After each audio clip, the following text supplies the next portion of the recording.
I was playing great. I just got nothing out of it, and you know, going into Friday, I was like, just keep doing what I'm doing, and to be honest, I don't even know. I was playing so good. I knew if I just kept doing what I'm doing, I'll work my way up. But to come out on top, it's unbelievable. Our second Canadian winner of the season. You move up to number 6 in the FedEx Cup standings. Just talk a little bit about how this changes your goals going forward. Yeah, it definitely changes my schedule a lot.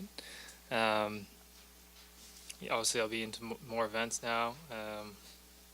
Yeah, I'll have more time at home to work on my game and prepare for obviously bigger events now.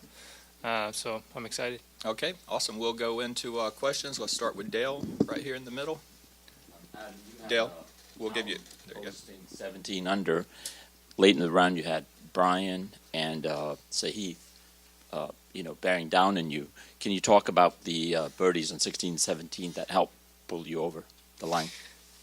Yeah, I looked on the leaderboard on 15, the par 5 there, and hit a poor wedge shot and made par. But I knew there was a couple good birdie chances on 16 and 17 with a front flag. And the shot on 16, it's kind of spun back, but it was kind of an easy putt uphill left to right, and I just knew it just hit it hard enough, and it went in. And then the one on 17, I didn't think it was going to go in, and somehow it just dove in. I don't know. All right, let's go to Rex. You've kind of addressed this after the first round, but was there any frustration at all? Thinking that because you started on the plantation course, it's the easier of the two courses. What was your mindset? Yeah, I was very frustrated. I just knew, like, I just keep doing what I'm doing. I mean, I flushed it on Thursday, and I just got nothing out of my round. And going into Friday, I just was grinding. I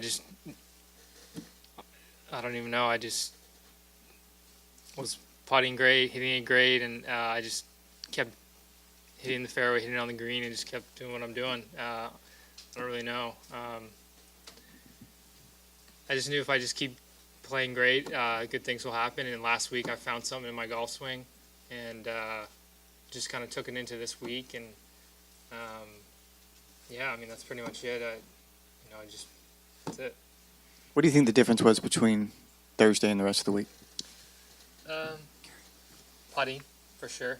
I kind of tweaked changed my stroke a little bit on Friday, and then I was feeling really, really good, and I just kind of stuck with it, and yeah. Okay, Gary.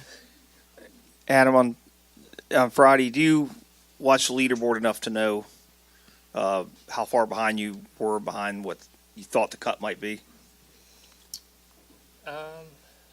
I figured on Thursday I needed to shoot about 4 under par. I told my caddy that, and yeah, we just had a game plan to shoot that and make the cut and just keep moving up, and yeah. Okay, and the money's good, and two-year exemption is good, but how soon after the last putt did you start thinking Kapalua Masters players, things like that? I didn't even think about it till it was brought up to me 15 minutes ago.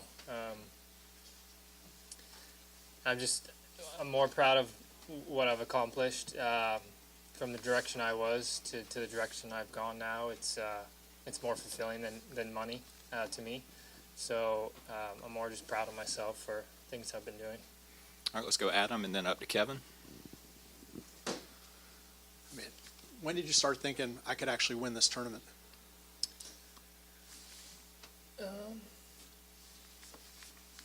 When I teed off, I don't know. I mean, I knew I was playing great. I just had to stay out of my own way. At the start of the day, I told myself just don't make a bogey, and I'm putting well, and I just had to keep myself under control. How long have you been working with John Graham? About a year now, just over a year. And was this something you changed in your putting Friday, something that he had suggested or something you just came up with?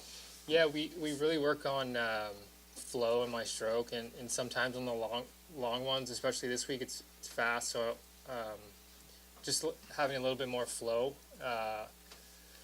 has helped me with speed control because I do get a little jabby sometimes. So just having a little bit more flow in the backstroke. What did you change in yourself between the first time you were on the PGA Tour and this second go around you've had? I relied mostly on talent when I was younger. I didn't put enough work in. I wasn't that disciplined, and like I said, 2 years ago, I decided to give it 100%.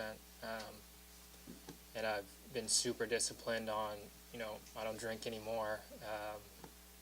I go to the golf course every day. I'm up at 6. I give it 100% now. And that's the reason. All right, let's go Kevin and then over to Derek. Congrats, Adam.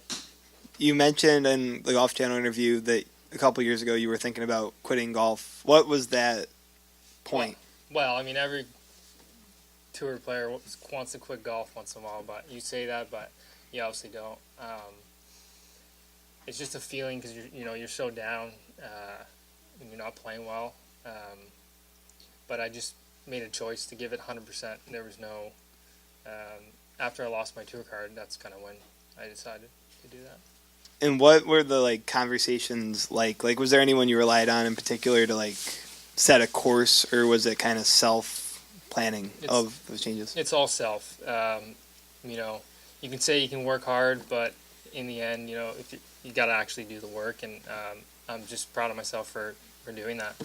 And I know you hadn't made a cut yet at this tournament before this week. Was that a product of the course was not setting up well for you, or playing poorly this week? What do you think? What do you attribute that to? This golf course, Seaside, it's tough. The greens are fast, so I think before, just my putting wasn't quite there. Kind of a couple loose shots here and there. But just I'm getting better and better and better, and that's probably the reason. All right, let's go to Derek. All right. You mentioned the birdie on 17. Were you aware of the scoreboard at that point? Kind of where?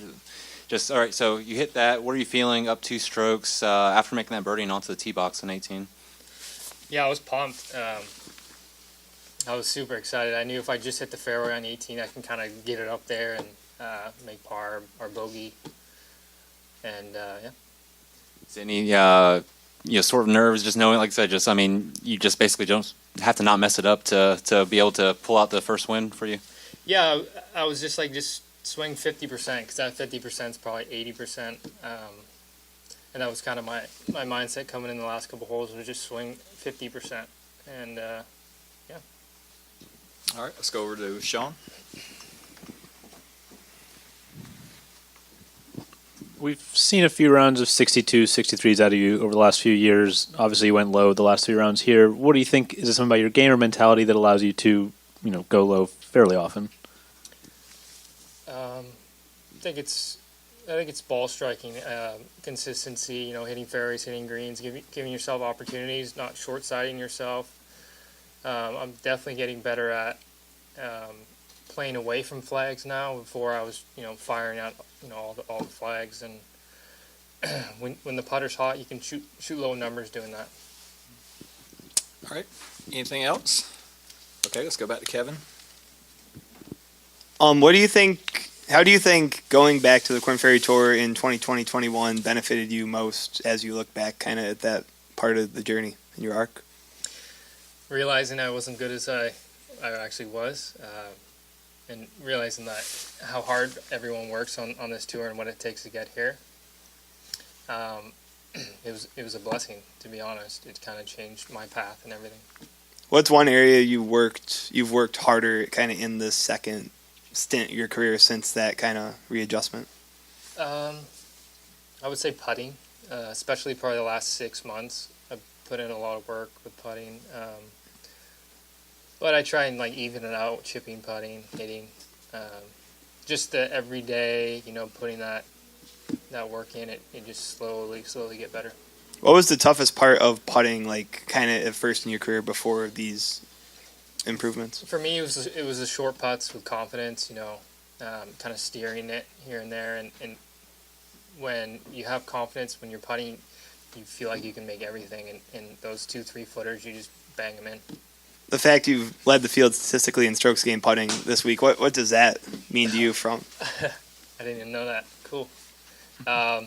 Means the work I'm doing is paying off with John, and it's nice. And when did you decide to quit drinking? Like two years ago.